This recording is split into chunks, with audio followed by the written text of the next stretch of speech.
Dans cette vidéo, nous allons vous parler de notre spécialisation dans la communication de luxe, en présentant ses caractéristiques et en expliquant les changements graphiques de notre agence. La communication de luxe se base sur la qualité, la rareté et le savoir-faire que son produit ou sa marque représente. Dans cette même logique, les marques de luxe ont souvent une forte identité qu'elles doivent respecter, qui peut être liée à leur longue histoire comme avec Coco Chanel. De plus, le luxe étant un monde très codifié, cet aspect se reflète également sur leur communication épurée et soignée, ne laissant peu de place à des éléments fantaisistes ou inattendus. Toutefois, ces codes sont remis en question avec de nouvelles valeurs émergentes, souvent plus démocratiques. Finalement, la pub de luxe a pour principal objectif d'attirer et de créer le désir chez le spectateur afin qu'il soit ému pour acheter le produit. Comme dit précédemment, le luxe est très codifié. Par exemple, leur logo est une police épurée et un signe distinctif de la marque. Cela donne donc un effet intemporel et sérieux qui correspond parfaitement au luxe.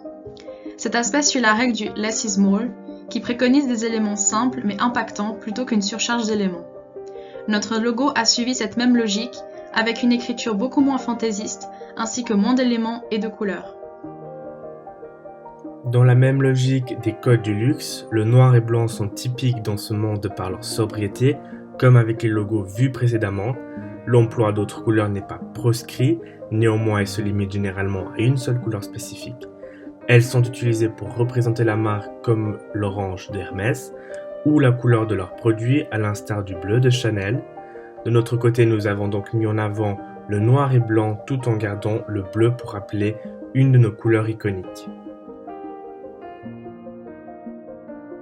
La publicité de luxe est souvent basée sur un mélange de récits et d'émotions que l'on appelle storytelling. Toutefois, il est particulièrement fort dans le secteur du luxe, comme avec la pub L'Odyssée de Cartier, qui ressemble plus à un court-métrage suivant un léopard qui est la mascotte de la marque, explorant de diverses contrées extraordinaires. D'une autre manière, la pub Lady Million de Paco Rabanne exprime plus une sensation de désir et de jouissance que le produit nous apporterait. Ces publicités du luxe mettent en avant plutôt une expérience que le produit en lui-même, qui est souvent mentionné qu'à la fin de la publicité.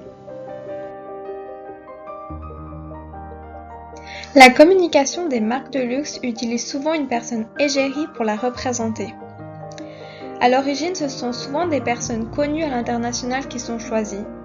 Par exemple, l'actrice Charlize Theron qui est connue pour la pub Dior J'adore.